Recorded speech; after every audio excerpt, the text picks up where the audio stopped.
Welcome back, boys and girls. This is episode 52 of your Hump Day podcast, 8bit Bourbon. And you know what 52 means? It means 1 year. 1 year. I almost swore, and I'm not going to try to. You're going to try not to at all? I'm going to try to. Oh, no, I can't promise that. But we're very excited about this episode. Before we get into it, the Red Bull's poured. You're not going to be able to hear the ice clinking because, like our first episode, we made eggnog smoothies. The first episode we drank eggnog bourbons, excuse me. The smoothies didn't come till later. I'm pretty sure I gained like 15 pounds last. It's disgusting. It's really bad. Especially when you get the Stewart's brand, which is like 8 eggs and heavy cream and sugar. 1,000 calories. The Red Balls is popped. And it doesn't help that we had a Taco 12 pack. Yeah, so this is like the perfect day to record this episode. Oh my god. I'm sorry, but this is like these are like ice perfectly cold. chilled Red Bull I've ever had. Mm. If you've listened to past episodes, we had warm Red Bulls one time. I wasn't a fan. No. This is our third sponsor of the day because, like Adam said, we got a Taco 12 pack, and then we proceeded to pass out on his... I was in his chair. It was Spunky on my lap. Adam was passed on the couch for like an hour watching football. Is that really... That's pretty much our podcast today That's in a not nutshell. true. We were all on the couch together. That's true. We were all cuddling together. We were scissoring and Spunky was in the middle. Yeah, so we got the makers, we got the Red Bull, we got the Taco Bell. Can't beat that. And I had a special gift for us, and it didn't come through. I think it got delayed somewhere. That is hilarious. I ordered. Finally was able to order a 12-pack of Surge. I can't wait because we gotta get to it early because Pun will drink it all. No, he won't drink any of it. He'll try because I got like the 16 ounce. I got like the 16 ounce can once. Oh, that's gonna be awesome. Yeah, it's gonna be so good. So next week we'll be drinking eggnog and Red Bull, or eggnog and bourbon, Red Bull and Surge. Like we said, his mom. Did your mom buy you the bullet? Yeah, the NutriBullet. Yeah, the NutriBullet. So he's got the NutriBullet, which is, blender for like fruit smoothies and stuff. Nice big can. Yeah, this is full. It's like a thermos full. It's like 7 shots of It's ridiculous. We started filling it up, and me and him both started pouring from our things. We filled like that much. It is disgusting. We were like, I was like, well, I kind of stopped. You were like, you just kept going. So I had figured to get our money's worth. Because the thing is, in here when we're recording, we used to take a lot of frequent pauses, but now that we're adding video and stuff, it's a lot more. Yeah, there's a lot more to it. It's a lot easier just to do it, straight through. So it's a pain in the ass. Yeah. So I was gonna say your mom bought you that annoying... so you could be. I know there's like a cord I can't even step over, but your mom bought you that so you could be healthy and eat fruit smoothies. Yeah, and it definitely. I've gained more weight. Instead, you're eating right. Although when I do it, when I feel like I'm catching cold, I make the orange carrot juice smoothies a lot. That's nice. A lot of vitamin C. So I don't like going to the doctor. Yeah, no, you don't. Not like I'm afraid of it, I just don't go. So let's talk 1 year ago. Let's start with this. Well, to be fair, this isn't like, I don't know how it works. This isn't like our 1 year anniversary. It's our 52nd show, which marks 1 year of podcasts, I guess. Somehow it works. Like, our timeline's not perfect. Like, we didn't start the weekend after Thanksgiving. Right. We started before that. Did we? Yeah, because remember, it took a while to edit. Yeah, because it took like we recorded. It took Chad like 3 weeks to get the show up. Right. So let's back up. So I think our first show came out the 16th of December, maybe. I thought that was what. No, I think it came out probably this week because it's been 52 weeks. Yeah, okay. I think we recorded it beginning of November. I have no idea how time works. So. Yeah, because remember the first episode was 3 episodes. Yeah. But we call them episode 1. Mm-hmm. So that means that. Episode 1, part 1, episode 1, part 2, episode 1, part 3, which is a pain in my ass every time I'm doing the stuff for the website, but that's beside the point. So that means that this is our 52nd week of doing it, of releasing it at least. But anyway, so we rewind back to how this started. We had been talking about doing this for a long time, for years probably. Yeah, right? I had really wanted to do it. Yeah, and it was that like... kind of like dwindled. So, I don't know. Yeah, and every time you brought it up, I was in New York, and I was always like, I just can't do it, And you know what? To be fair, a lot of people want to do a podcast, and it's... Right. It's just... gets down to doing it, and like me and you, it just never happened. No, it's a lot of work. That's a big part of it. Really, the reason that I was willing to do it was because I had left my job and I was looking to switch careers from Wall Street douchebaggery to probably a technology job, and I was a computer science major. So when you brought it up, I was like, you know what? I have time right now, and B, I actually was excited about doing the technical part of it, where before I was like, I don't have time to do that. You know what I mean? I'll never do it. So that was really the reason when you brought it up again. I was like, because we had talked about it before, and I was always like, that sounds great. We'd always talk about like, someday that sounds great, but we never do it. And you had started writing like many pieces for Medium. That's right. Yeah. But you can still find out there. Still good. Yeah, I think Reading Fantasy for Dummies went over. Remember. Yeah, that came out after we started. That was after, yeah. I think the first ones were the PS4 review, and because that was another thing, I didn't know if I was going to write Zelda and PS4. So I added. And did Hearthstone come out after? That was after, yeah. But yeah, that really got you into yeah, and I was excited to make a website. I was excited to make the artwork because I love Photoshop and all that stuff. So when we talked about it again, we're like, yeah, let's do it. So really, what we did though, all that being said, those were on the fringes of my mind. But really, what we did was we said, okay, let's do it. And we just sat down one night. We borrowed microphones from our producer, Chad, who's in a bunch of bands. And he has, some nice mics. We borrowed his preamp, which we had no idea what we were doing with. And we sat down in Adam's living room, which his bedroom. Yeah, really. Yeah, really your bedroom. And we just sat down and we just bullshitted for 3 hours. It ended up being a 3-hour podcast, and we're like, well, we need to split this up. So we split it up into 3 parts. Episode 1, it was like the year recap. And I remember because like we're sitting down that night, and it took us, no bullshit, probably 15 minutes to get the intro right, because it was so weird to sit down. I still hate hearing my voice. Yeah, I'm not a big fan of my voice. But I hated like, we were like, welcome to 8bit Bourbon. I don't even know how we said it in our first episode. I'd love to go back and hear what we sounded like. I wish we kept them. I don't want to. It would seriously take us like 15 minutes to be like, hi, like, welcome to 8bit Bourbon. We'd start talking, and it was very awkward. It's like, well, first time you do it, if you've done podcasts, then you probably know this, but it's like, you're talking to yourself. It's a very awkward thing. I don't know how people do podcasts by themselves. I think I could do it now because we've done it enough, but that would be very hard, because at least now we're talking to each other, but... And I don't even think we had the proper feedback on the microphones. Like, we totally rigged it to work. It was, yeah. And I technically, I still really don't know how to do any of the stuff. I've been getting into, like, the video editing side. Right. Yeah, we've simplified it a lot, which we'll get into as we go. But starting out was so funny because it took us 15 minutes to do our intro because we just stopped, re-record. And then once we started it, we talked for 3 hours with maybe 1 or 2 breaks just to make drinks and, use the bathroom or whatever. Yeah, I remember the first time we recorded it, we were like, that was 3 hours. But we had no concept of time management. We had no concept of, like, topic changing. Yeah, I don't even think we had show notes, really. Like, we had, like, a few things. I don't think we did either. And we were all over the place. Like, our early reviews, like, they were, like, that's one thing I think is awesome that, like, our iTunes thing, it's not like people that, everybody that knows us, they're fair reviews. Like, we still have that 5-star rating. We have, like, 26, like, written, maybe, like, half of them is written reviews. Mm-hmm. And they're all good. Like, a lot of our people came back and, like, updated their they would give us like 3 and they'd be like, these people are all over the place, we'll keep listening. They stuck with the show. They came back, ended up giving us a better review, but we didn't have any concept of like what was a good podcast could be once you're into it, because I know I'm a big podcast and guy. I didn't even listen to podcasts. Yeah, and I was oh, this is gonna be easy. You could just talk. I listened to radio shows, so I knew the basic concepts of it. But we were all over the place. Like, we would talk about like the PlayStation 4 controller, and we'd end up on like Xbox Live, and then we'd try to get back and like segue things. And that episode could have been a lot better. What was great about it though is like if you listened to it, you knew that everything we were talking about was passionate. There's no written bullshit. Like, if you could take one thing out of what we did earlier, was we got our personalities into the show quickly, and that's my new job. We didn't fake anything.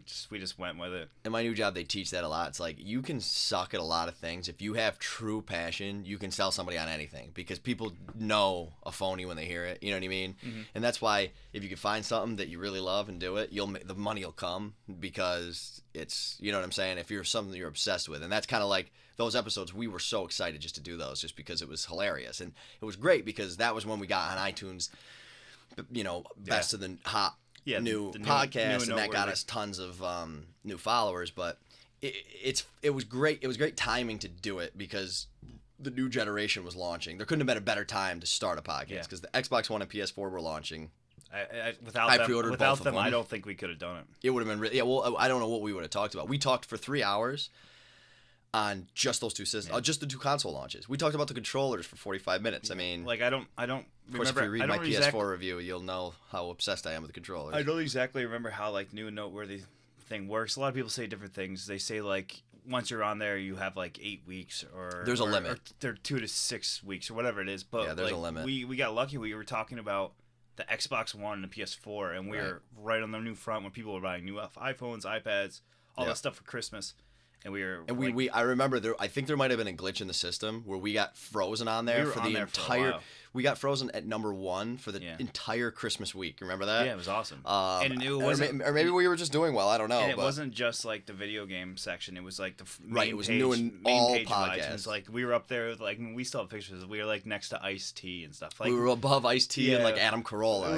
We just caught like unbelievable like breaks. And that was big because that's how you get discovered in this because you go around there and you could be as good as you want. Yeah. You need someone to pick the podcast and listen to it one time, or they're never gonna know. I think there's 2 things that helped us a lot.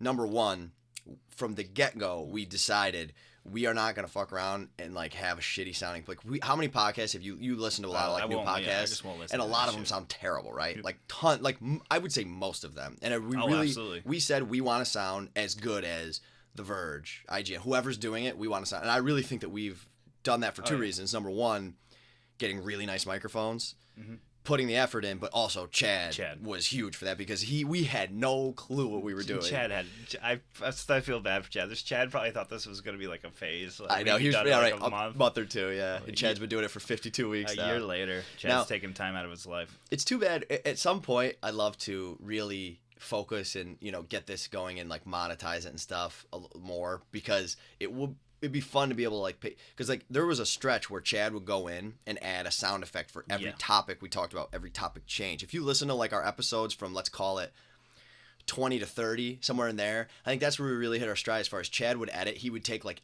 8 hours and edit, which is obviously not feasible. Chad's like, he's like, I don't know if anal's the right word, but Chad went to school for music, like sound design or whatever it's called, or engineering.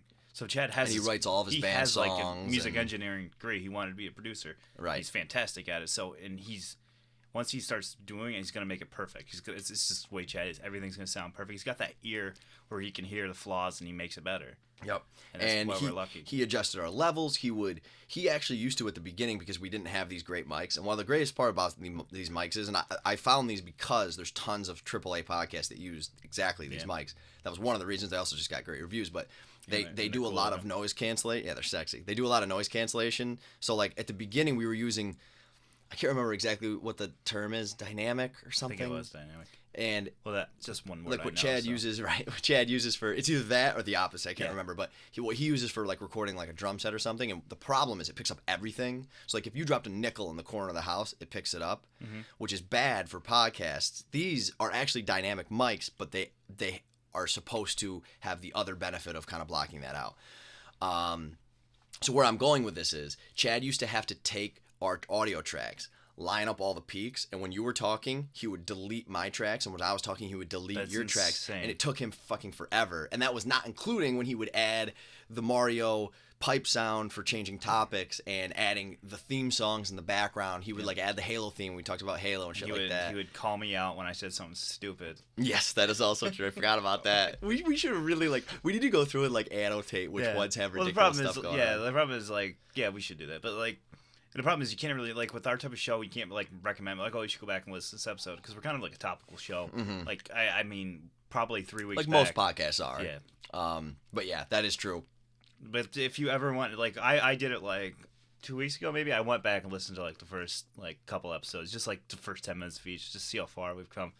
Boy, it's like I mean, there was something there, but man, it was rough. Yeah, oh, absolutely. And that's what's tough is the hardest part. If you're out there and you want to start a podcast, this is the hardest part about it.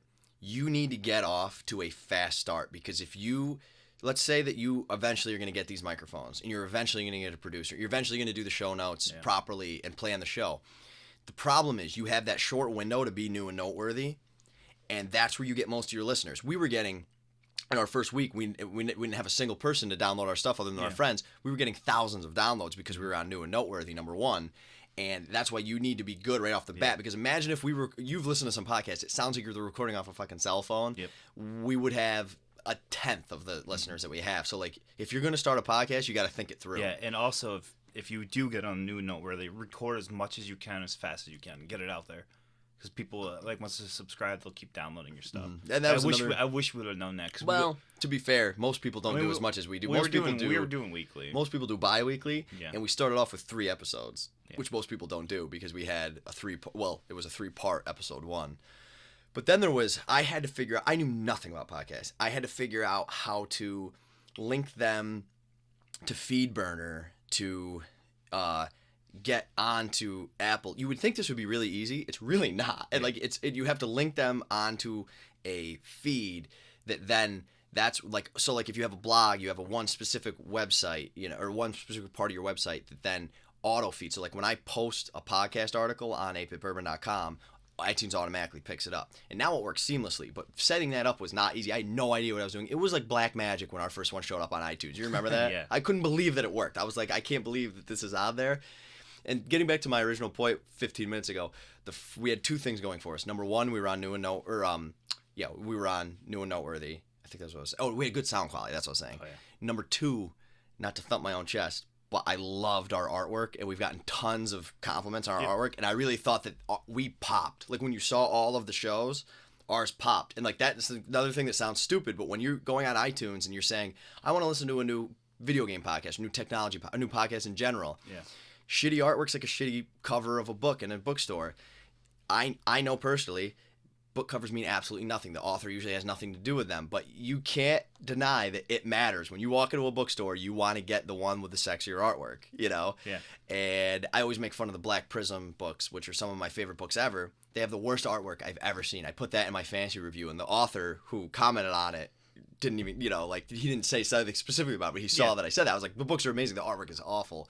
And that is a big part of it too. So like it's another thing that you really need to think through immediately. And I remember saying to you, there's 2 things that I never want to change: our artwork, and our theme song. Yeah. And that brings us back to Chad. Chad sent us 2 songs. We featured both in the show. Yep. But the original one was the one that I liked better at first, which is not our theme song. It's the one I use if you watch our videos. I use it as the outro song. He uses it as the outro. We've also used it as a segue in a couple episodes. Yeah, I can't remember why, but yeah, we've used it like as a segue in a couple episodes. It's more of a minor chord type theme.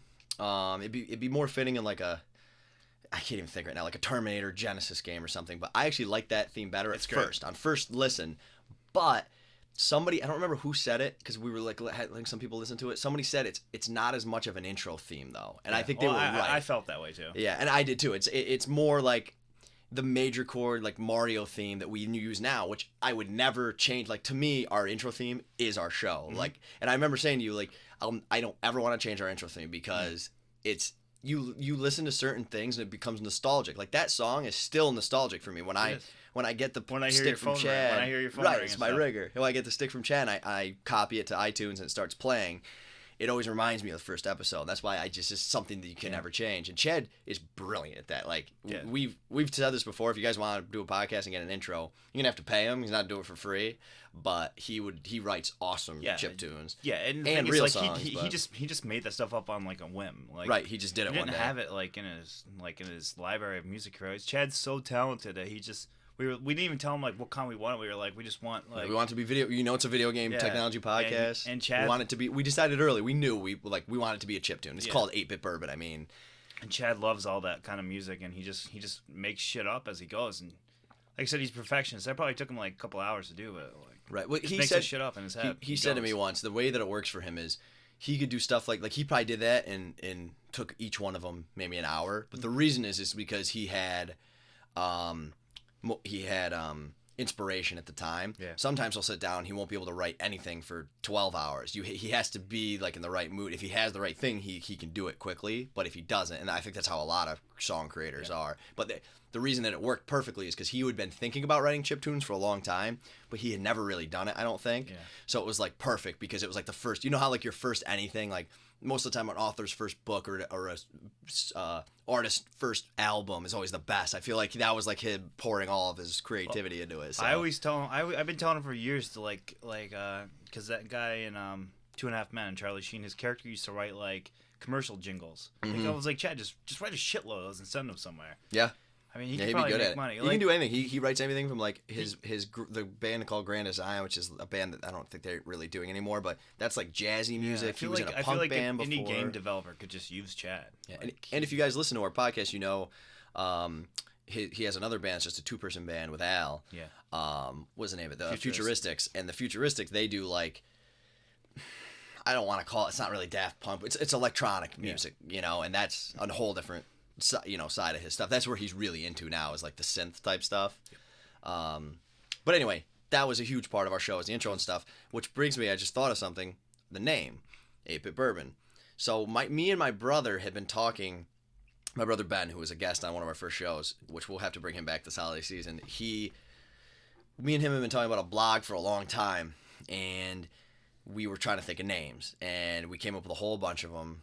But I also wanted the website to be the right one. I didn't want to have to be like, you know, the whatever, the Aristocrats Brothers.com. Like I want whatever the name of our blog was, I wanted it to be available for .com, because obviously now we own 8bitbourbon.com.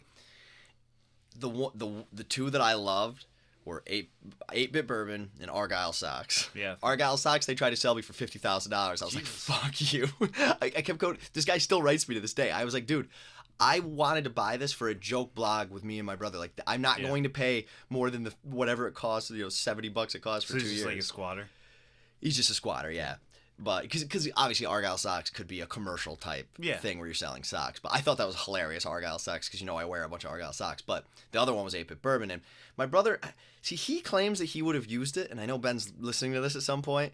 But he didn't really seem excited about it. So when we were talking about the names, we just never really used it. And the reason I liked it was because it said we before we made up names, we talked about what we wanted to name it.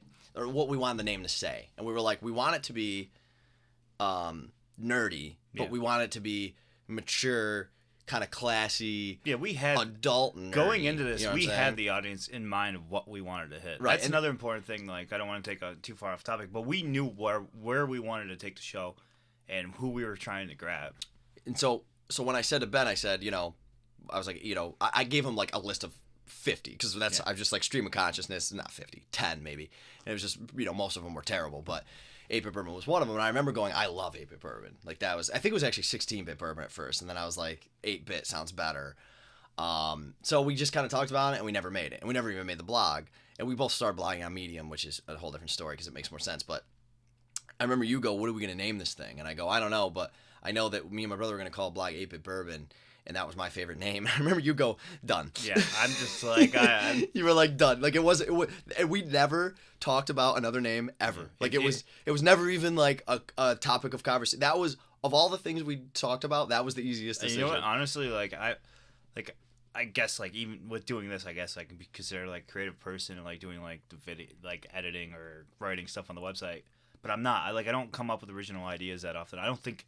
When we decided to do the podcast, I had no names. Like, I just don't, like, if it was up to me, I can't imagine what the show would have been called. Yeah, it's hard because it would have been called like the Adam and Andy Show or the Andy and Adam Show. Right, and it's important, right? Like, I think that people like it because it's funny, because you're talking about the crowd, which we can kind of segue into. Our listeners, we hate calling them fans, but it's funny because our show happened to attract what we were looking for. Mm-hmm. Because 8-bit Bourbon, again, what we meant was big nerds, but people who, and we don't mean like you have to drink. That's not the point of it. It just means if you're a younger person that doesn't want to drink, don't think the show's not for you. It means more. It means more like sophisticated than it does. We're alcoholics. Yeah, that's true. But it means more sophisticated than it does like liquor. You know what I mean? I mean, it's because it's bourbon. It's not 8-bit Jaeger bombs. Yeah, and you've heard us all. You've heard us bitch about like the way we think like the gaming community has gone. So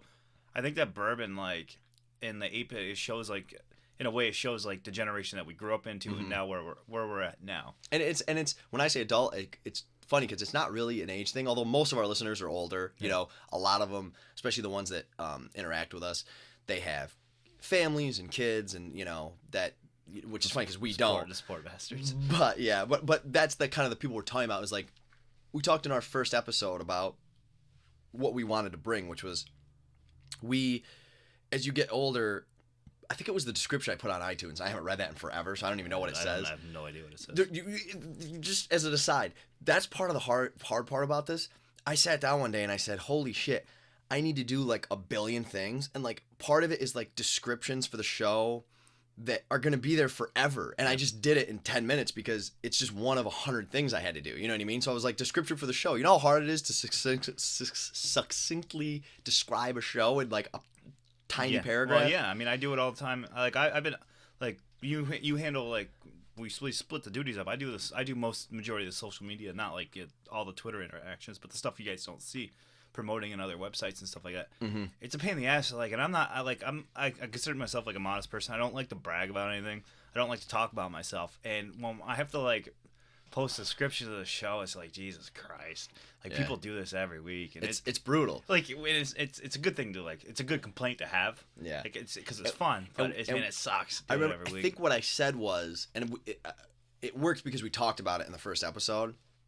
Was we wanted as because the funny part is we started this video game podcast. We were barely playing video games when we started this, and that was kind of what we wanted to bring. That's our inside joke or our thing for the whole show. And we were saying as adults who have less free time and who are enjoying video games less, that was kind of part of our message was, you know, what do we look for in? And again, we started this, it is video game and technology. You know, we like cameras and phones and all that stuff, but it was like with the limited time that we have, I think that's why we get those kind of games. Because like there's probably gamers out, like hardcore gamers out there that laugh at us like, you guys don't even know that. Because like, you know, when we were 16, when we were into whatever, a game, you knew every little thing, every little whatever. Like that's just not who we are anymore. But even our young listeners, which we do have a bunch, you know, 16, 18 listeners, you could tell that they're not mature for their age, but they have the same outlook on the gaming industry as we do. Is like, and I don't want to say the casual gamer because we're kind of hardcore gamers. We used to be hardcore gamers, but like they get the joke. You know what I'm saying? That's what we used to say. Like it's like a Wall Street douchey thing. Like you get the joke, which is basically when they say that on Wall Street, it means you get the fact that what we do doesn't mean anything, but they're paying us too much money to do it. You know what I mean? You get the joke. And that's kind of what I think that even the young people get from it. And it just, that didn't work because we made, like that description didn't work because I made a description when we followed it. It worked because that's just who we are. Yeah. We don't ever think about that. We record an episode, you know? It's just what our lives are right now. No, I agree. And like, since we are I don't think you can fall out of being a hardcore gamer. I think they'll always be a part of us. Right. And you can't do a video game podcast if you don't have a hardcore gaming background, right? Yeah. I mean, it would make no sense otherwise. I mean, if anybody ever wanted to challenge us, we can get into it best. Let's fucking do it. Like we're at the points of our lives that I never wanted to hit. Like when I was in my younger 20s, like all I wanted to do was I'd go to work and all I want to do was come home and play video games for 6 hours a day. That's all I want to do on my weekends, all my free time. And now it's like I have to do other things. Right. It sucks, but... And there's times where it's almost depressing when you get done playing, you know, even like 2 hours of gaming, you're like, shit. You all will get to the point in your lives where you have a group chat on your phone of all your friends, and you can, of the 6 people in the chat, 2 people can play that night. Or one person's got an extra hour and the timing doesn't match up. Right. And that's been a big part of my gaming since when I moved to New York. I was there for 5 years, whatever, 6 years, and one of the reasons that I gamed was when I first got there, I was playing games all the time. Mm-hmm. I remember like when I first got there, I was fresh out of college. Me and Nick used to play like GarageBand and Halo every night, whatever games were out. But you mean not the Apple? Or what did I say? GarageBand. Yeah, you got podcasting on the brain. Yeah, I really do. Rock Band. No, not Rock Band. The original Guitar Hero. We used to play that in our shitty little apartment, which was hilarious. And if you were outside, like there's no way we were getting laid by anyone in the building because it was just like, you know, like the little plastic sound, and we would play that for hours. But like we didn't think about the next day. That's part of why you used to be able to play games for 8 hours. But fast forward, the reason I kept gaming, and I went through like 2 years in New York where I pretty much did nothing. Like me and Nick would play like a game a week, and it was kind of depressing because I wanted to play video games, and part of it was because I was miserable. But this part of you never loses like following the industry. Right, we always like to read about it, but we didn't play as much. And part of the reason I kept going, and World of Warcraft was a big part of this, was like to keep up with friends and family. And like me and Ben, my brother Ben, you know, that's half of our interaction used to be gaming. We used to play StarCraft and World of Warcraft, and you know, we've been playing Destiny, and that's actually what's great about it. Like when we would log on and play Dota or whatever, it would be all of our friends, and that's why Halo right now is so much fun, because when we log on, it's a social thing as much as it is a competitive thing, you know, and that's why we don't play as many single player video games. And I used to freaking love, Zelda, Mario, but I get lonely. But yeah, we log on. The reason is because we don't really have as much of a social life, and as you grow up, people move away, and people go, you know. How great is it that we live in a world where, like, back, 50 years ago, you have to write your... Oh, you guys would have been dead to me. Right. You have to write your friends, like, written letters or something. No, you know? I wouldn't do that. Now you can hop on, I'd be and like, it's like you're not even missing. Like, my mom would be like, oh, whatever happened to your friend? And he'd be like, oh, he died. Like, fell off a cliff, died at a bag. He moved 2 miles away, but he's dead. And that's one of the things I love about Xbox, is that you can do, like, the Skype online and hang out with a friend. Yeah. Pretty much like they're sitting in the living room. And it's a cool place that we live in now, where, the world is smaller than it's ever been, obviously. I could move to San Diego, and our life really wouldn't change that much. You know what I mean? Except for me living in your garage. Right. That's true, right? Because we'd both still be living together. Yes. But yeah, I think that was all coming from, like, the audience we were looking for. Mm-hmm. But that's who we get, I feel like. Yeah. You know what I mean? Well, if we were phony about anything we did, we wouldn't get listeners. We couldn't. You can only fake it for so long. Yeah. We've done a good job of staying who we are. And expressing who we are. We try not to get too excited about our makers and Taco Bell and Red Bull sponsors, but yeah, it's the first 10 minutes of each episode. It's fucking great. And then, kind of what's changed from then to now. Now we have an entirely dedicated podcast room. Well, don't forget, we've had 2 websites within a year, too. You've made the that's blog. Right. I forgot. We used to have the WordPress one, yeah. Yeah. Oh, Jesus. And then I made 8bitbourbon.com, and transferring that. And then I had to change all the file names, which reset the files for a lot of people. That was a fucking nightmare, too. But, yeah, I bought 8bitbourbon.com, made the website, which I had no idea. Even though I was a computer science major, I had never done any web programming. And I hadn't used my computer science major since I left college. I went in finance. Yeah. Nothing to do with it. So I had to just look up YouTube videos and blogs and made the website, which I think is awesome. And I'll never change because I don't remember how I made it. Yeah. The only thing we'll eventually add is the video. Right. I remember what I told you the other day, though. I don't know how I made this thing. Like, yeah. I went into it, and I was like, because I haven't done anything with it since. And I was like, I tried to edit something, and I was like, holy shit, what am I doing? We need to be, how you're going to do it is, it's going to be like in Beer Fest, where it's going to get you drunk and put you in front of a computer. Yeah. And it's going to be like, oh, probably, right. Close my eyes. Yeah, now I remember. But yeah, so the website's awesome. We try to do a lot of, like, original articles and stuff. It's just a lot of free time, man. It's a lot of free time when it's not your primary job. Yeah, it's tough to do. Yeah, and I enjoy the writing and stuff. Oh yeah, me too. And the thing is, like, my reading hasn't, like, my comic book reading hasn't slowed down, but because the other thing is, we can just get on our podcast and talk about stuff. And that's part of the reason it's nice is, we can hop on. When I'm writing an article, I'm a perfectionist. I go back and I edit and I do all sorts of stuff. But on the podcast, I just talk, it takes not me us an hour to record, or it takes me an hour to write an article about one thing, and that's just not worth it. Like that Reading Fantasy for Dummies took me fucking forever. It was a great piece, so and it was also like research too. Like I had to cramp. I had to like go back and like not research, but like I had to go back and like look at the books and make sure I knew what the hell I was talking about. 'Cause some of the books I haven't read in ever 7 years or something. Yeah. I have a horrible leg cramp right now. Yeah, you come over there, rub it out. It's really bad. It sucks. But yeah, so drink. Yeah, so we were gonna do it for that at first, but now it's just kind of like really it's just a portal to our podcast. You can get all the links to our stuff and all that stuff. But yeah, and other things that have changed is like we said, now we're starting to do live video. Hello, YouTube users. Not live video. Maybe we'll do a live eventually, but we're gonna do like one a month. Right, we're gonna do one a month. We want to give it. We're still figuring out how to do it best because that's with our limited free time. We don't want to have like ridiculous time commitments where it's it's just silly. Yeah. Until I quit a job and make this my primary job, then we're not gonna spend 7 hours doing stuff a week. Yeah, and we're not gonna be starting a Patreon anytime soon. So we don't need you guys supporting us yet. Although we'd love to. But it's just for our bourbon. Which brings us to another key stat. This is probably the key stat of the show.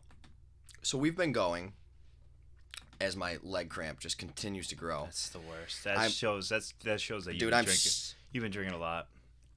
Oh my, I'm seriously fighting through this. This really fucking hurts. We've been recording for 52 weeks, or posting for 52 weeks. Let's just call it 52 weeks. We have, this is no bullshit, every single week for the entire time that we've been doing this podcast, we take turns every Friday buying a 1.75 liter. I thought you were going to give us like a good statistic. No, this isn't good. This is a depressing statistic. 1.75 liter of Maker's Mark. Mm-hmm.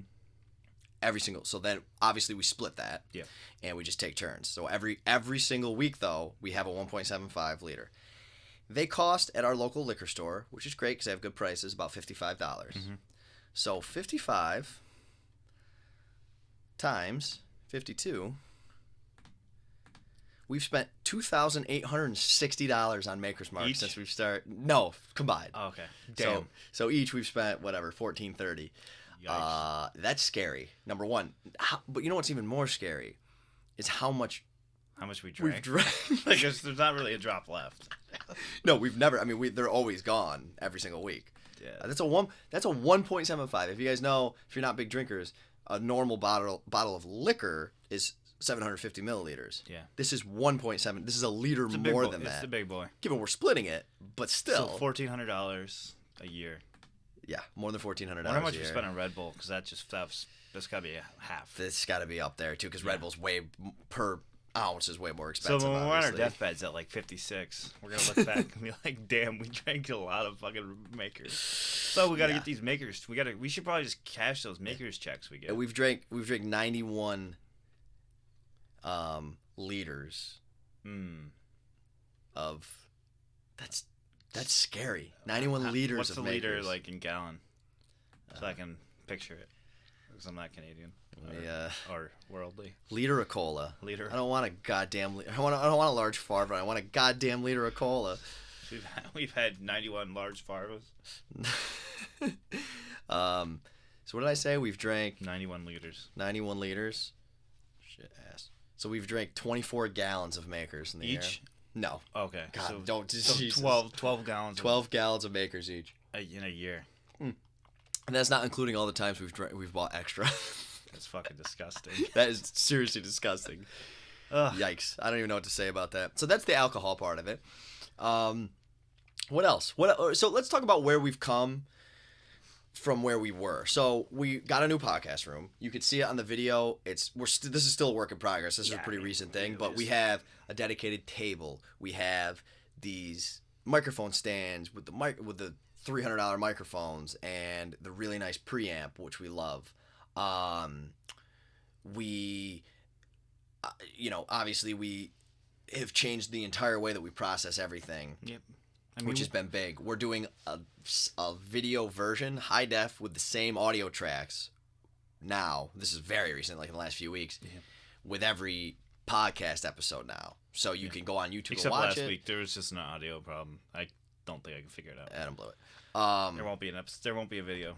So we just changed another thing this week, so I think it's going to streamline it until something unforeseen comes up. But that's another thing that we've changed is now we have a video. Because for me, I wasn't a big podcast listener, and I would have been more likely to watch YouTube. We just want to give people options. Maybe they want to listen to half, watch half, or maybe some people just want to watch, some people just want to listen. So that's another thing that we've done.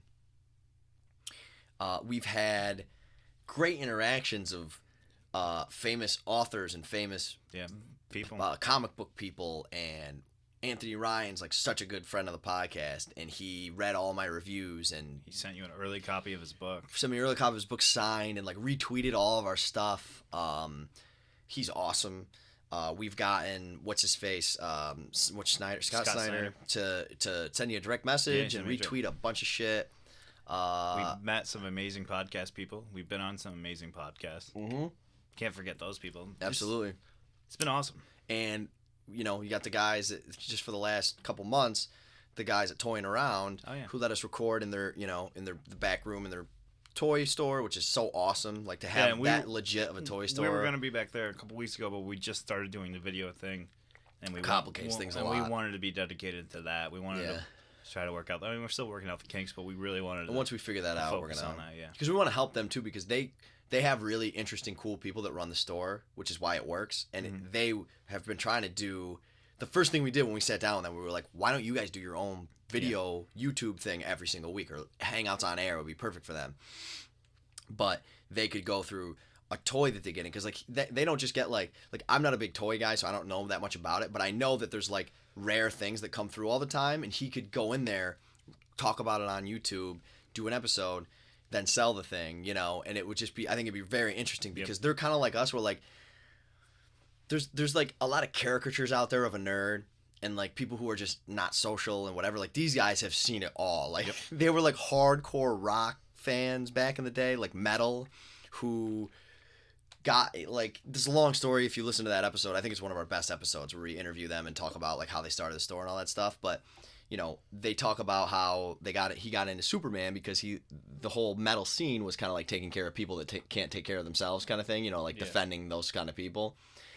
And they've just, but like, you know, they'll be talking about a rare edition of Superman 1 second, and then, you know, banging a chick in the car at a concert the next second. Like I think just people like that, you know what I mean? Because I remember one of the first episodes you said, something we talk about, you know, our you know, normal relationship all the time is we love, like, we're nerds about everything. Yep, everything we do. And sports, like, video games. That's why I liked the term geek. I don't identify with the term nerd. I totally identify with, because like you said, we're nerds about football. We're nerds about reading. We're nerds about you know, we're nerds about girls. You know what I mean? Like, it's like when you're obsessed with something, you're a nerd about it. And all it really means to me is being obsessed with it. And that's kind of like what they are. You know what I mean? They're nerds, but they're also, you could put them in a room with a bunch of normal people that know nothing about toys or video games or comics, and they would still love them, because they've got those roots of like, there's nothing wrong with being passionate about things you care about. That's really what it means. It means you're passionate about something, you know? Never be ashamed of that shit. I don't care what anybody ever says to you. Yeah, I think if you people pick on you, just fucking let it run off your shoulders and keep doing what you do. Fuck them. And remember, if you're young, especially, high school is such a fucking small world. It just doesn't matter. And we were like the popular, like, it's such a douchey thing to say, but we were like the popular clique in high school. You know, we were the guys that, you know, got all the ladies. No, I'm just kidding. Really though, like, you know, we were the popular clique. Yeah. We were the kids that, you know, that were the, you know, the main. Just lucky. I mean, it could have went either way. But my fucking toss up. But my point is about that is we were always proud of ourselves, because we never picked on people, or like we were never douchebags to people, because high school is such a small, like, you hear about, we had a kid in our high school. We don't have like Steve Buscemi and Happy Gilmore, or no, Billy Madison crossing our name lipstick on. Yeah, I doubt that's because we had a kid, you know, kill himself in high school, and like when you're in high school, it feels like everything. It feels like the world, right? But it's such a small group of stupid, immature, and ultimately unimportant people. Like, even just going to college, even if it's a small college, you find that, like, whoa, I'm not that weird. No, like, I like this stuff. There's tons of people that like this stuff. And I'm not just talking about nerd stuff. I'm talking about whatever the hell it is, you know? And I always I think that's like, because I think if you listen to the podcast, like, it's just some of the stories that we tell, you can tell we're very normal people. Like, for me to tell people at work that I have this podcast, sometimes it's embarrassing. You know what I mean? It really is. That said, I don't give a fuck. Yeah. Most people I've talk to just don't even know what a podcast is. Well, yeah, that's true too. I've been at the front of the room before talking about my finance job, and people like heckle me about the podcast. Nice. And I was just always like, fuck you guys, you know? Yep. But that's the point. It's like, be comfortable in your skin, because that's why this works for us, is because we don't give a shit. Yeah. And don't care. And being able to relate to anybody is, being a well-rounded person is a very good quality that you can have. Right. Anybody who says like video games and board games and shit are for nerds, or sports and stuff are for jocks, like it all. There's such great stuff out there, you know? Read. And if you don't like it, just don't. Right, that's okay. Yeah. Don't. You're not going to like everything. Don't tear anybody down for not liking it. Yeah, there's this whole like cool guy and then nerd like cultures that clash, and they always like make fun of each other. It's so stupid to me. That jock that goes and picks up Madden at midnight, he's just as nerdy as the guy that picks up WoW at midnight. And that's the beauty of the new world, though. Like, when we were younger, there was nerds and jocks, kind of. We were both, because we were big sports people, you know, players and fans, and also video game people. But like, we were like the first, like, that was like unusual. Now that's the norm. Like, one of my favorite memories, I always tell stories about this, but at Union, we had the Halo 2 came out. The coolest part about, that's where I went to college, the coolest part about Union was the whole LAN was connected, all the buildings. into one network, into one local like server room. So what that meant was you could plug your Xbox into the LAN and play Halo 2 versus anyone on campus. That's awesome. I'd like to take credit because I started this whole LAN party thing that happened. Part of the reason was because I stole the game before it came out a month early, if you guys remember that. Just a bunch of rich white kids in Schenectady. Yes, that is true. although my roommate, who was, his name was Joe, he was black when I was freshman. This was sophomore year, I think the Halo 2 came out, but he was like...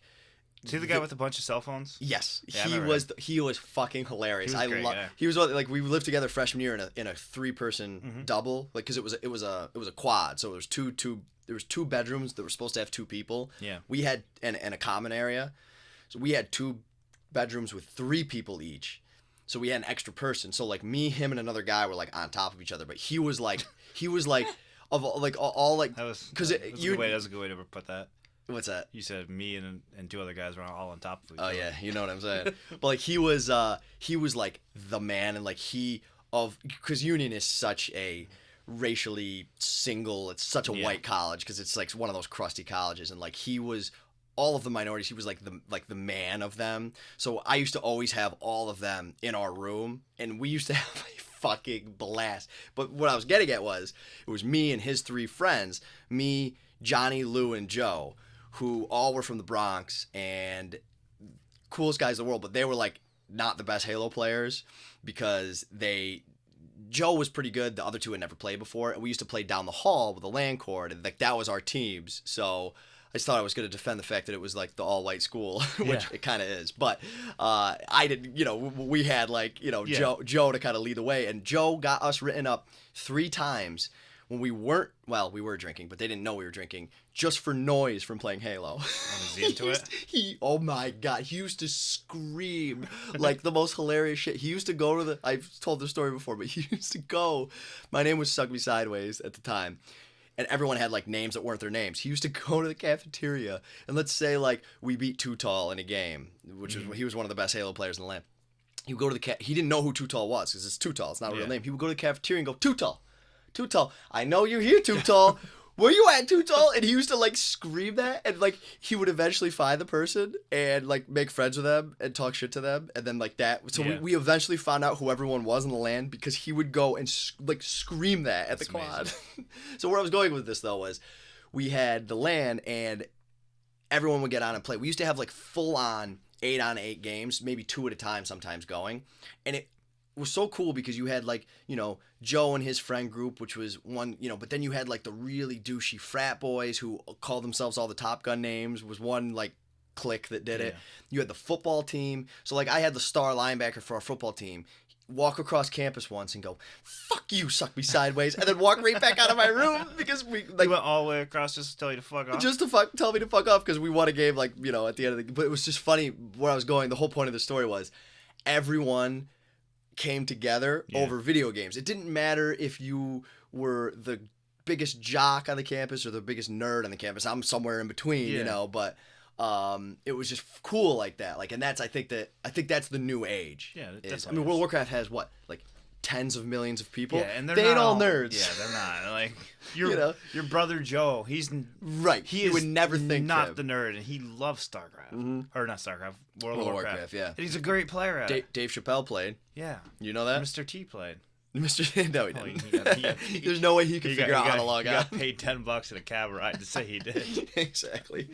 But yeah, and what's I know we talked about this before. The girl who married the kid superstar on the reality show. She plays all the time. Of her on Howard Stern. Oh, okay, yeah. You know who I'm talking about? Curry. Curry, yeah, Agent Curry. So I don't know where the hell I was going with that, but the Halo story was just basically what I was trying to say is that was in college. That's the new world order. Everyone loves video games. Everyone loves technology. It's pretty impressive. It took me 52 episodes to do that for the first time. Yeah, by the way, I just whacked my headphone cable out of my ear.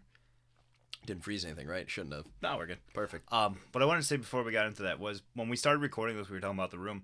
We used to record in my bedroom using this long table. A beer pong table. Yeah, it was That's literally what my it was. beer pong table. It's the only thing we ever used it for. And we'd sit in my bedroom, my bedroom's decent size, and that was the worst thing ever to do. And then we came in here, none of this shit was up, and we brought that table in, and you would be farther back than where you already are.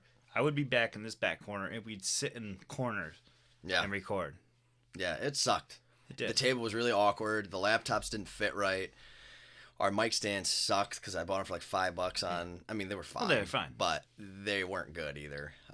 We really have come such a long way, and the best thing is like we're not settling. There's still so much more that we want to do. I mean, I think in the last month we've done more for the podcast than we have in the last 6 months, probably, as far as upgrading the room and the video and all that stuff. So we wanna. There's a lot of things that we want to do. And that's kind of where we want to go is the main thing that we want to do is we want to get more people involved. We want to have more guests. We've been a little bit lazy about getting, authors and stuff on the website. Because I still think maybe our best one of our top 3 episodes ever was having the guys from Toying Around on and just interviewing them about what they are and how he went from working a shit job at the Dollar Tree to opening up his own toy store. And like, to me, that was so interesting. And to have authors and artists and whoever on, like, that's something that we want to do for sure. Yeah. That's a big part of what we want to do. A bunch of it is, like, it goes back to the quality thing. We said we'd never do the show unless we couldn't put out quality. Sound good. We don't want to squander any opportunity that we actually get with a guest if we don't have anything good to talk to them about. Like, we've had chances, like, we've talked to people like Anthony Ryan and other people.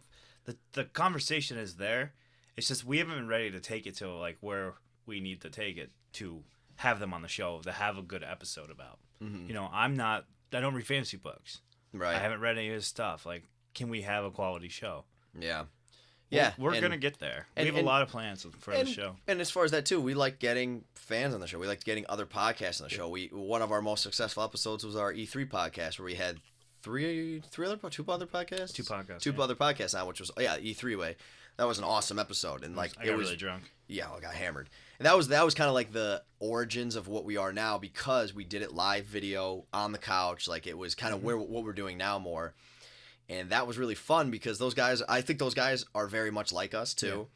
Yeah. And they're just normal dudes who happen to like video games, and that was fun because it's interesting to hear other people's viewpoint on stuff because we know each other so well. I know what you think about most stuff. You know what I think about most stuff. You know what I'm trying to say? So that's another thing is we want to get more guests on the show for sure. I love when we had Jeff was a great guest when we talked about the Battlefield 4 so much fun having to record that twice. Yeah, that was the worst experience I think we've ever had was we've had a lot of disasters in our day. Yeah. I had one time where I had to do the entire episode myself because Chad's file was corrupted and he went to bed. And I wasn't going to go wake him up because he had to work at like 7 a.m, so I had to just do it myself. That was awful.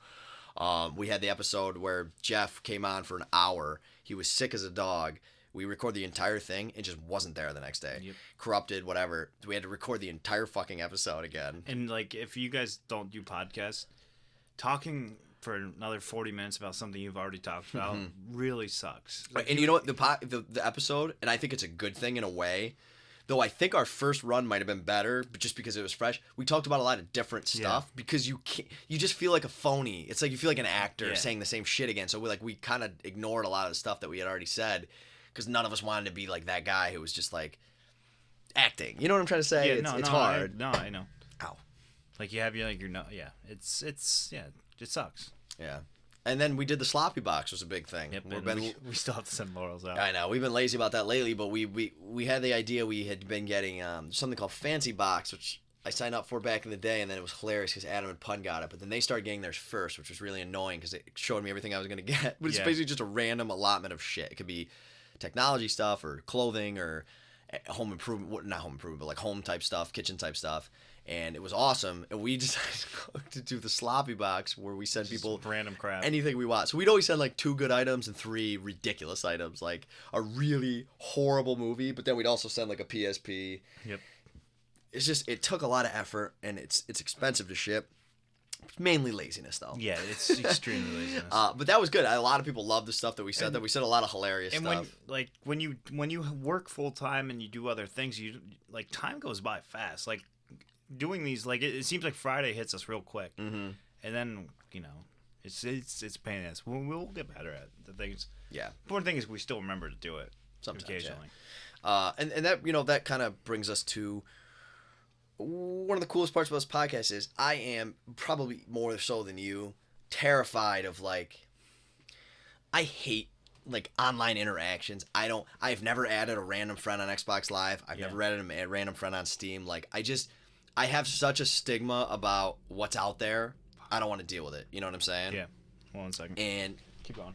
You to try to adjust the heat. Wow, that is actually really loud on this. So while Adam's doing that, I'm gonna wait for him. And hi, YouTube listeners, how you doing? Spunky's passed out under that comforter right there, and I hope he's not dead because he's not moving. Well done. But what I was gonna say was, you know, I have a stigma about that stuff, and this has relieved a lot of that for me in a way, because one of the first people we had like serious interaction with was Jay Urania. Yep.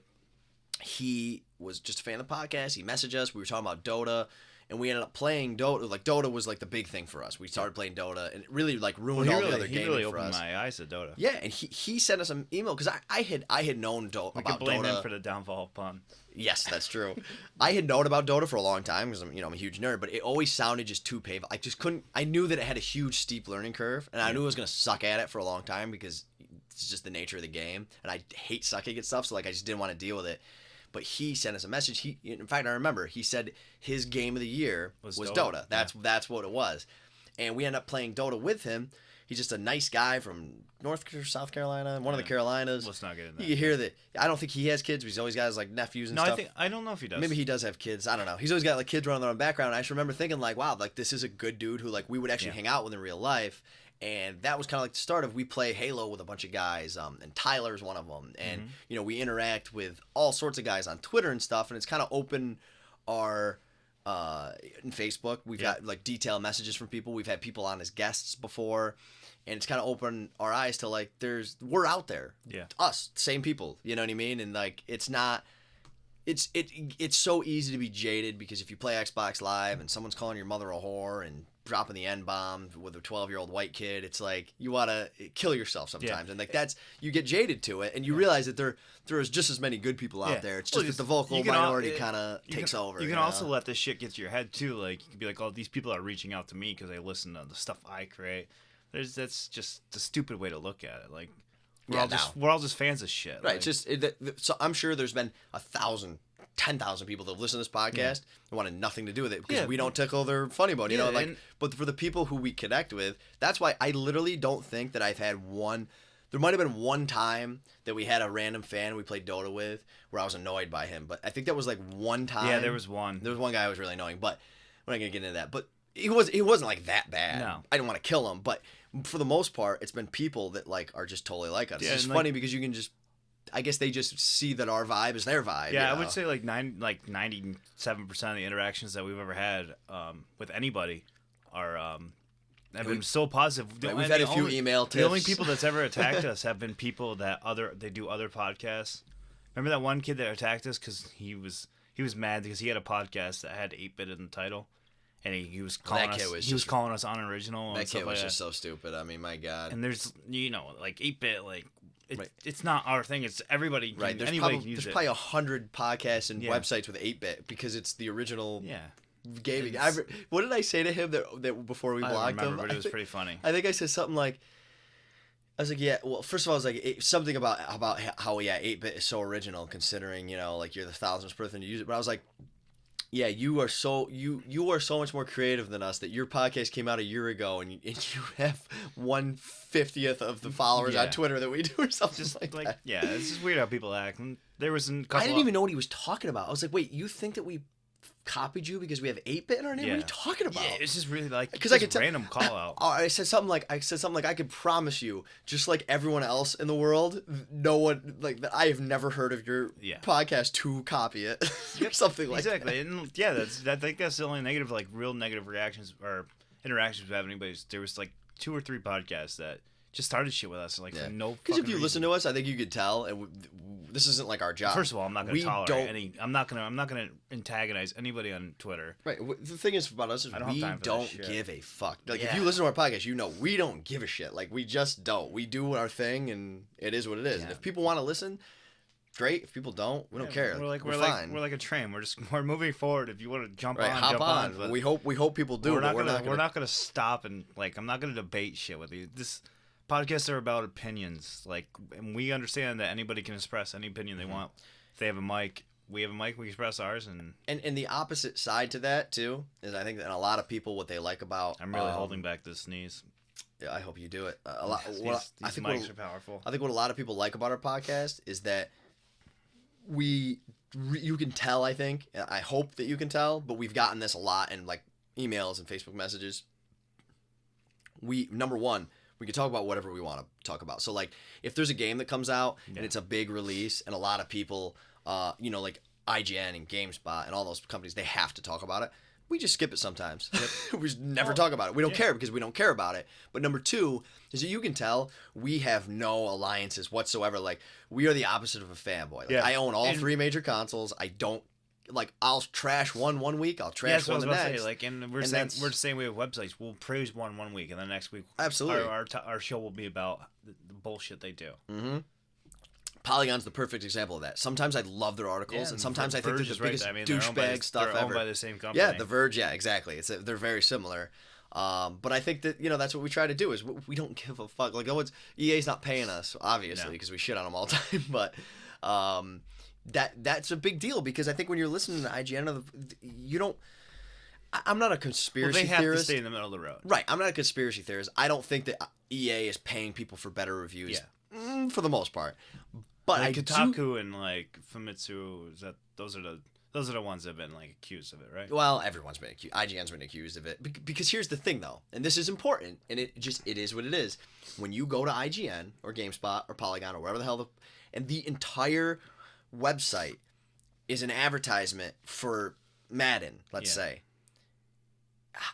And here's another thing. I remember telling you this. One of the on IGN, sometimes you'll see, and I'm not just picking on IGN because GameSpot is my fucking least favorite website of all time. I love GameSpot. If you look at the, GameSpot, how they have offer you a job, would you go work there? No. Well, I mean, how much are they paying me? No way, no. Jack shit. Right, they're not paying anyone anything. So especially to live in San Francisco, fuck that. Yeah. So, well, I kind of like. Well, never mind. No, it's just really expensive. It's true, but you know how they have the stories. Every once in a while, there'll be something you're like, what the hell is that? It's because it's a sponsored post. Yeah. But usually the sponsored post is an external website. One time, this is the only time I've ever seen this, Madden 25 review was a sponsored post. So EA paid money to sponsor one of their stories to link to the IGN review of Madden 25. Tell me that is nuts. Not... That's fucked up, right? And that's what I'm saying is I'm not saying that the guy has EA on the phone going, hey, give us a 9 and we'll give you $100,000. Yeah. But I do think that when EA is paying you millions of dollars to advertise for them, there's a conflict of interest. There just is. And I don't think that anyone can deny that. You know? I mean, and then you have like, you worked finance and you understand economics. You still have to like, to provide a service, you have to make money. Absolutely, it's just the way capitalism works. So these people, like, they're in a tough spot. It's like, because the game developers need the reviewers as much as the reviewers need the game developers, so they have to come up with like a compromise. And this is why I think that one of the reasons I actually like, and especially with other mediums like us coming out, like there's bigger ones. We have no interaction with the PR department. We can do whatever the fuck we want, and we could also undercut those people, so they have to stay. But you've seen things where people who are nobodies who end up being like big on the internet, they actually get contacted by the companies. One of the examples was The Verge. Was it The Verge? Had an article about the iOS 6 photography. I don't remember. Don't quote me on the fact that it's The Verge, but it was a major website. Ars Technica, The Verge, doesn't matter. Engadget. They had a major article about, they took a bunch of iPhone 6 photos, and iPhone 6 Plus photos in, I can't think of what's the capital of Iceland, whatever. It's Ramenstein? No. But anyway. I guarantee there's an R and an N in there. But anyway, they pretended it was like some photographer who just did it for fun. Oh, yeah. And it was totally, the entire thing was paid for by Apple. And they ran the story in such a disingenuous way. It was a bullshit thing. Where it was like, the guy just did it. And someone made a great point. They were like, why the fuck would this guy go to Iceland and take photos with an iPhone 6? He would take photos with a fucking DSLR. Like, don't be stupid. And that's okay. The photos were beautiful. And it's amazing that he did that. And he compared it to other phones and all that stuff. But you have to say that was paid for by Apple. His trip was paid for by Apple. And they didn't mention anything about it. And that's the point that we're getting at is like, that guy was a nobody that probably his blog was probably getting more hits. And he talked to Apple and blah, blah, blah, you know. And it ended up being a big deal. So there's another guy that runs a blog. I never remember his name. But Apple actually reached out to him, and he's like, he gets like first look at Apple stuff now. Fireball? I don't even know. Imagine it's him. But again, it's conflict of interest. But you have to understand too that if it's some guy working a shitty 9-to-5 job, a company reaches out and says, "Hey, you can come. We're gonna send you free iPads." I'm not picking on Apple. Also, we have no integrity. So if Apple wants to pay for us to go to Iceland, this will all be Apple logos on the wall next time. No, but I'll sell out in a heartbeat. Yeah, but you know what I'm saying though. Like if you're working a shitty 9-to-5, and somebody says, "Hey, we're gonna invite you free of charge. Come to Comic-Con or come to this tech show. We're going to send you free iPads," like most people are going to sell out, and that's just the way of the world. So one of the things we pride ourselves on is never, not yet. We'll let you know if we do. It's like that fucking shitty like troll that was trying to ask us if we wanted to go to Comic-Con to write stuff for his website, and I kept on pestering him with questions, and eventually I'm like, dude, we have to pay our own way. And we get no credit for everything, right? And he's like, yeah. Right, so like we could pay our own way. I'll move on and find somebody else. I was like, you do that, buddy. Yeah, so we could pay you're telling me we could pay our own way and write. It was for E3. We could write articles about E3 for our own website. That would get us a shitload of hits because we have real pictures of E3 and stuff. Because he's like, you can come to E3 and write for us. I'm like, how are we going to get press passes for E3? And how are we getting out there where we're staying? He's like, well, you have to figure that stuff out for yourself. Yeah, I know. I was like, that's a great fucking deal, buddy. Like, who the fuck is trolling? Like, what's that wrong website with people? was really ugly too. It was professional, but it was ugly. It was like cluttered as shit. Yeah, it was cluttered as shit. You go from like DS to like I don't know. Didn't make any fucking sense. I don't know what we're talking about anymore, but me either. Fuck that website. I need a Red Bull. What time are we on right now? We're at like an hour 5. Hour 5. Okay. All right. Well, I think that's kind of most of what we want to say about where we came from, where we started. Well, yeah, the only thing I want to say for next is for the next year, like my personal plan, I'm sure, like our plan, I guess, is we want to have some kind of merchandise set up that if anybody wants to buy a T-shirt or something, you can. We're in talks with. Yeah, we've been working on that. We're in talks with District Lines to get a storefront there. We're working on some details. We also want to do more. God, our logo's gonna look so good on hoodies and stuff. Yeah, well, that's the thing. We gotta figure out the design of all that stuff. There's a lot to it. And we want to do more video capturing, like playing video games stuff. Yeah, Adam's gonna buy maybe I'll get an Elgato. Yeah, and what's cool about that is we're gonna be able to record not just Xbox and PS4, which you can already Twitch, but we're gonna be able to edit it however we want. Or live Twitch it. We can do Wii U. We also do Wii U Smash Brothers. We can even do iPad games. We want to do Magic 15. So we got that coming down the pipe. Yeah, that's gonna be really cool. A lot of stuff we want to do is off the podcast, more website, and more video content. Right. And we'll get there. Yeah, we're getting there. No interest in trying to monetize anything yet. We're not. No, I don't want to. I don't want to monetize stuff. I'm sure we could do it right now. I don't want to monetize stuff until it can make us big money. That's how I feel about it. Because I think it's kind of like someone who sells their company when it's like in their infancy.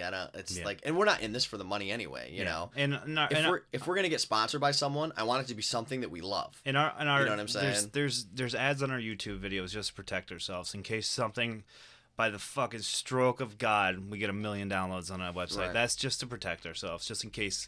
And you know what?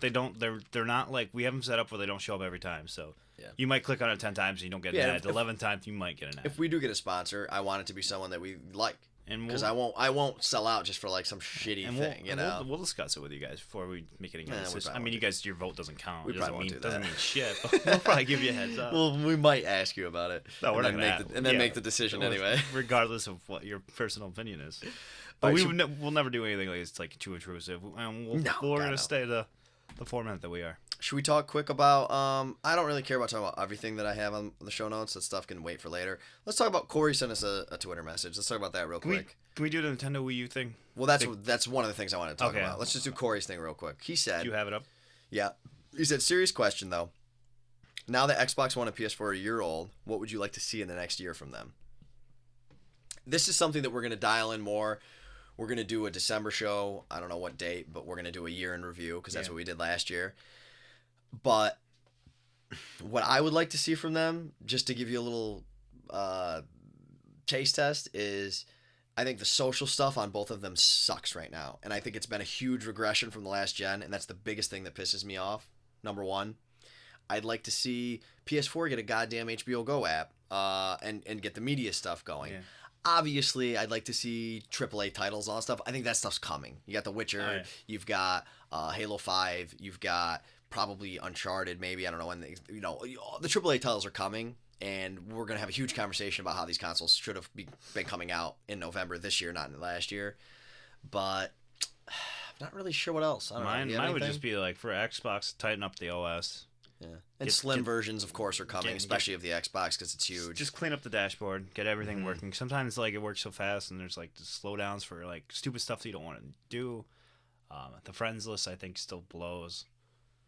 There is some social stuff that I don't really understand how to use, what it's there for. Like you have like the you can like save like screenshots of your achievements, your dashboard. One time it said you can comment on stuff. There's like a heart, there's like a comment, and there's like a share. One time it asked me, do you want to put it on your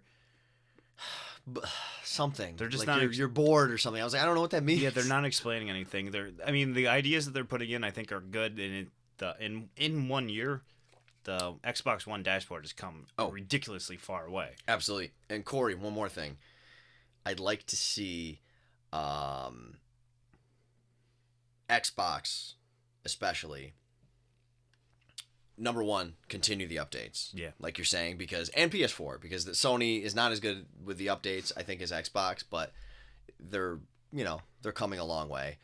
I'd like to see my biggest problem is the party system. That's the thing for both systems that I like to see updated the most. I forgot. I had one more thing to say though. I don't know. Okay, give me anything else that you got before. I would say PlayStation. I would like more media options. I don't have a PS4, but I love how the Xbox One's my media center. If I'm using my PS4, I would want to be able to do the same things I can do with my Xbox, so I don't have to turn off one, turn on the other, and do something. I want to have like fluid stuff. And Xbox, as far as the Snap apps, it's like, how about giving us? You have a interaction with the NFL, like that's like you have an official commitment. How about having some integration there? There's so many cool things that they could do there. I'd love to see that really be taken care of. Is one thing, and all of like the layovers of the TV stuff. Yeah, my last thing is it will never happen, but I would love to see Microsoft and Sony crack down on people shipping out broken games. Yeah, well, they're good luck. I mean, they have standards tests, and how are these games slipping through the cracks? In Wii U, we're going to talk about right now because it's part of this. Yeah, we'd like to see them improve. Let's talk about it right now. So, one of the big things that we have a problem with is we talked about this a little bit last week, but it's ridiculous. If you guys are Smash Brothers players or Wii U owners, I love the fact that Nintendo has the option to use the old nunchuck controller for Wii. The GameCube controller, they have an adapter for the Wii U so that you can use 4 GameCube controllers on the Wii U. $20, greatest thing ever. And before we get into that, because that's the main topic, I brought my gamepad over, and you can't use it as a controller on someone else's gamepad. This is like an $80 controller.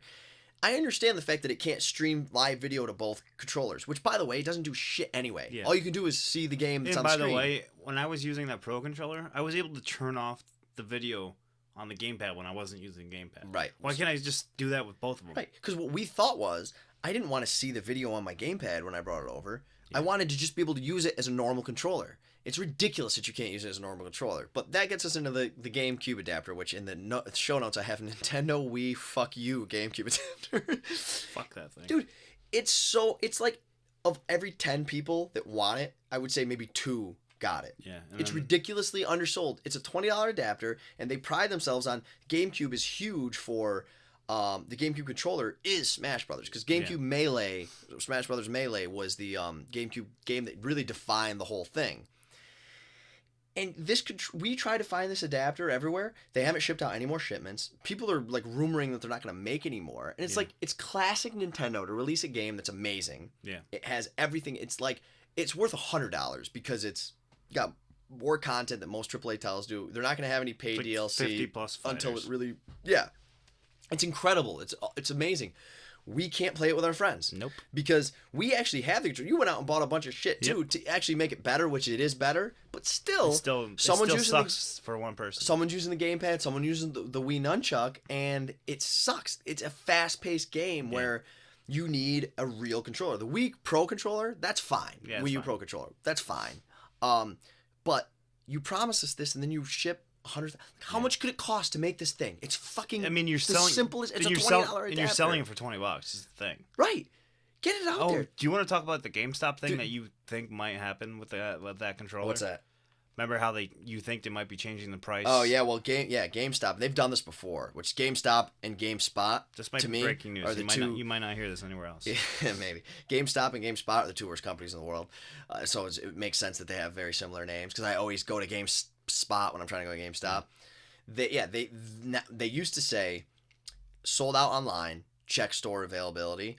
Now it says online only price. Yeah. Which means if you go into a store, it's going to be more expensive. So they're gonna price hike this shit, which it blows my mind because I can't wait until GameStop and Babbage's and Babbage's is gone. But because they've all joined into one basically. But like I can't wait till they all go away because like fuck you. Yep. Oh, that's what I was gonna say before.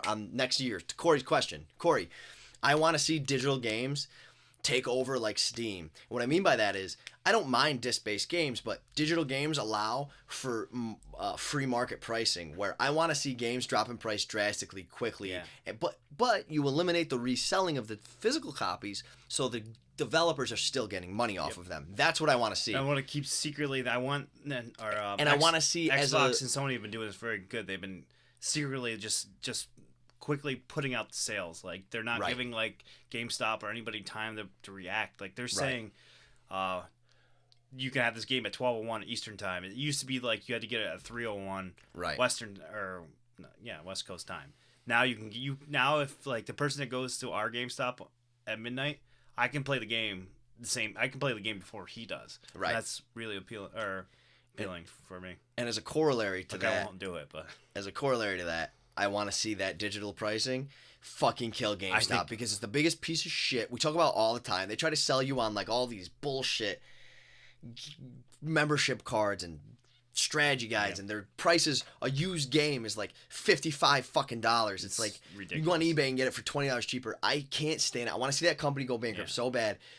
If they are selling GameCube Wii adapters, taking advantage of that and selling them for more than what they cost, burn that bitch down. Yeah. I can't, because like listen, the next gen is going to be digital. It just is. I'm not saying they're not going to be physical copies, but it's just like if you go to Walmart for PC games, there's a PC section, but it's tiny because everyone downloads their PC games. Here's a thought: like, Sony did the PS3 ended up doing extremely well. It almost caught Xbox. Mm-hmm. Say we go into the next generation. Sony's the leader. They have a decision to make. They want to do like because this one they went. We're gonna appease the fanboys. We're gonna be the system of what's. If they're the industry leader, you think they'll go?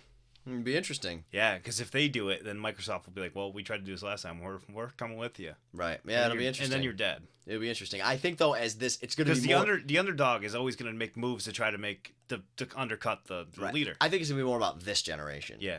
Which means I think it's going to be more about where this goes in the next 6 years, and seeing how the digital market takes over. Because even Nintendo now, you preloaded.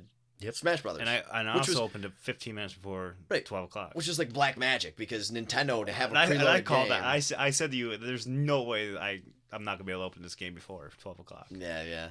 It was like 11:44 when I opened the game up. Well, they probably did it in waves to decrease the stress, which makes sense. Yeah. But that's when Nintendo's preloading games, that means the digital universe is honest. Because you go on Steam, you can get games for $10 that came out last year. I mean. Listen, if you have to go into GameStop and get a game that's $30 more than it would be on eBay, that's a problem. A used game.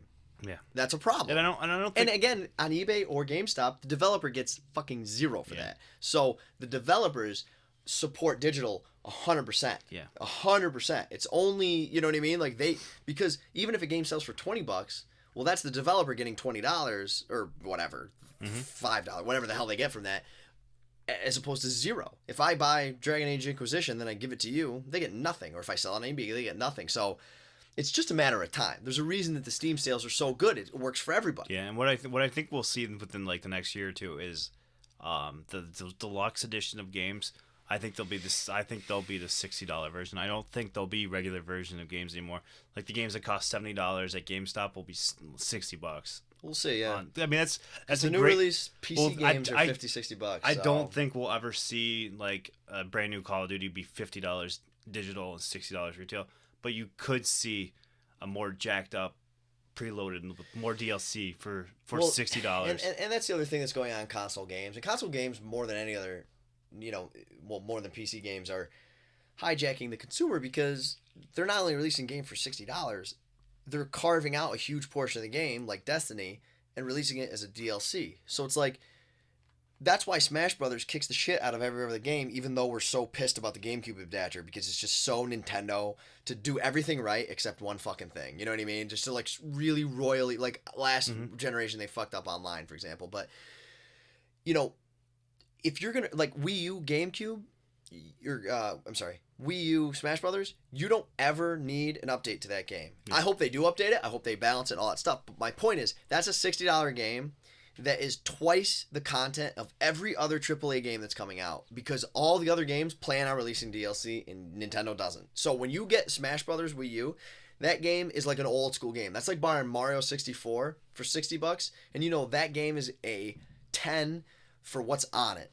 Whereas Destiny said, hey, let's remove a quarter of the content and then sell it for $15 a month later. You know what I mean? Like that's a big conversation of what's to come. You can't get away with the $15 a month stuff that's World of Warcraft. You can't get away with that anymore. Elder Scrolls Online got killed because of that. Does that game ever? Do you think it'll ever come out for consoles? Dude, I haven't heard about that game. It's right there with the Steam box. I don't know if it still exists. Like I'm sure it does. I know they had layoffs at studios. I know it does, but you know what I mean.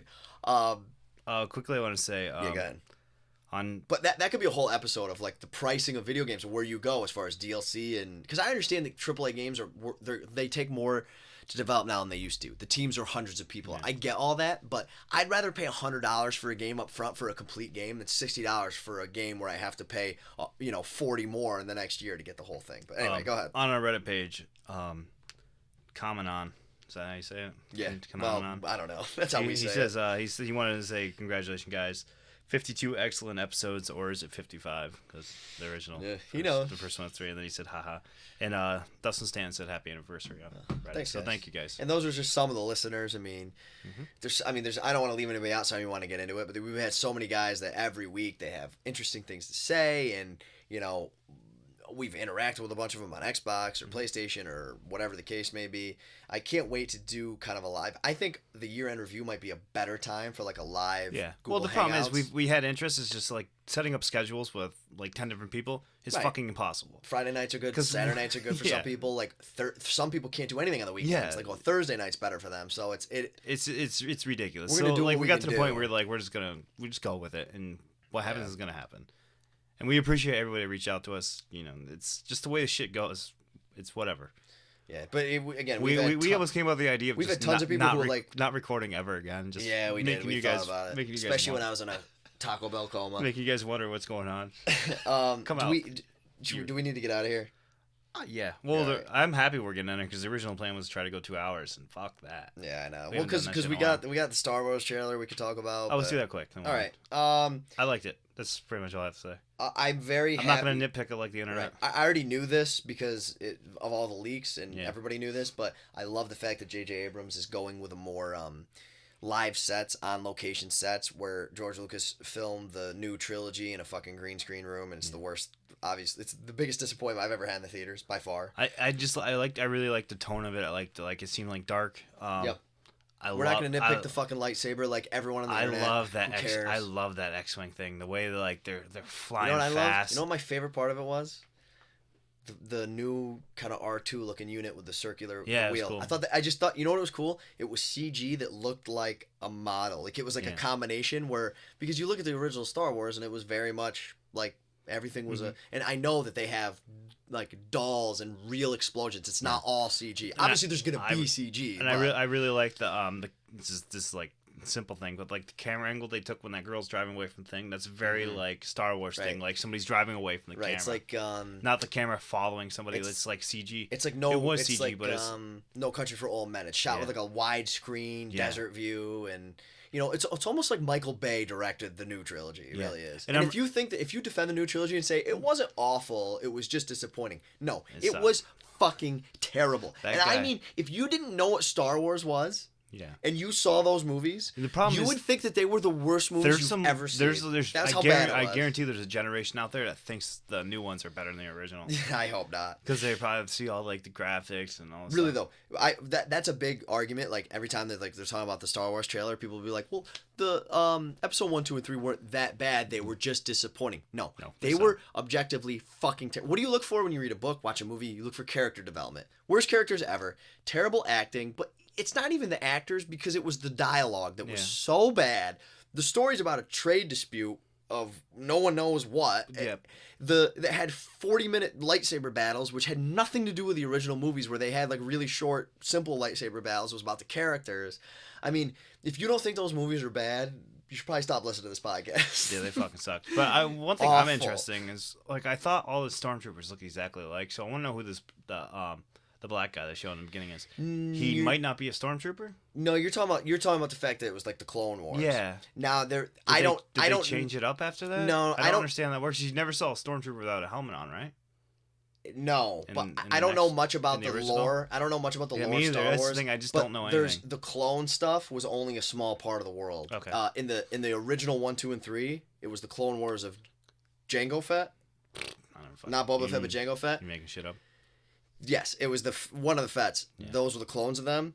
In the original, which is 4, 5, and 6, they were not clones. Oh, okay. So everybody was different. They were trained soldiers. I was trying to think like. So no, that's just like in the original when they talk to each other. I always like, is there a distinction between each other's voices? Yeah, no, they're real. They do talk to each other. I'm trying to think. Their voices sound similar or different? They're real people in 4, 5, and 6. They're clones in 1, 2, and 3. Part of the reason 1, 2, and 3. But I think my favorite scene was when they show the stormtroopers coming in and like the lights flashing and they're like getting their weapons ready to go. You know what I love? Because what do the stormtroopers have to do with anything after Return of the Jedi? That's the interesting part is the Empire exists. It's obviously weak and all that stuff. But one of the interesting parts is there's a screenshot of the black guy and he looks really scared and he's like sweating and with his helmet off. And someone comments and goes, "Holy shit, this movie's gonna be better than 1, 2, and 3. This character actually has emotion on his face." It's so true though. I mean, it's so true. You talk about Hayden Christensen, and Natalie Portman, and I mean everybody. And I'm not picking on the actors. I'm picking on the characters. There's no emotion on their face the entire fucking movie. I gotta find this video before we go. Where is it? It's gonna sound terrible to play on the podcast. I'm not gonna play it. But there's this guy called Tyrone Magnus. He does reaction videos. He watches the new Star Wars trailer. Huge Star Wars fan. Mm-hmm. Tyrone Magnus. Search it on YouTube. It might be one of the funniest things I've ever fucking seen in my life. It's unbelievable. Let's leave it at that. We'll give a shout out to a fellow YouTube person, Tyrone Magnus, hilarious guy. Okay, yeah, absolutely. And what's the Star Wars reviews that I've talked about? Mr. Plinkett. Yeah. It's the best thing I've ever seen. It's an act of like they pretend it's like, it's this like serial killer character who's really dumb, whatever. But obviously they worked a long time on the actual review of the movie. They're huge nerds in a good way. And they break down everything that sucks about the original trilogy. If you haven't seen the Mr. Plinkett Star Wars reviews, I saw someone say it on like a comment on IGN or something. And it's like the first one's 8 parts. So like they're almost as long as the movies. And they just critique the movies. And he has other stuff too. He has other reviews too. But it's the funniest shit I've ever seen. But really it's also the most brilliant. He breaks down exactly why they suck in ways that you knew subconsciously, but you never brought it to your forefront. Like he breaks it down like why they suck, why they're the worst movies ever. And it's amazing. So definitely watch that. Let's get out of here and go watch Iron Ball. Okay, sounds good. So anyway, guys, we want to just thank you. Thank you guys for listening to us. Thank you guys for sticking in there. We know we have so many listeners that we've been talking to since week 5, which is amazing. Thank you everybody that's ever reached out to us. Yeah, you guys are a huge part of the show. And again, reach out to us more. We love it. Like Corey, thank you for writing us a message tonight. Like it sparks our brains sometimes. We get bored of talking to each other. We want to hear things from other people, and we didn't get through all of our notes tonight, but that's a good thing. Normally our best episodes are things that we don't have enough time for, Yep. So anyway, you can find us 8bitbourbon@gmail.com, 8bitbourbon.com, 8bitbourbon on Twitter, 8bitbourbon on Instagram, reddit.r/8bitbourbon. We own the fucking world in 8bitbourbon. Yep. And to the guy who thought we stole his show name, F you. Fuck off. I hope your show burns in hell. Exactly. Go Auburn, and I'm Andy. I'm Adam. And we're 8-bit Bourbon. I don't know. 1 year. Suck it.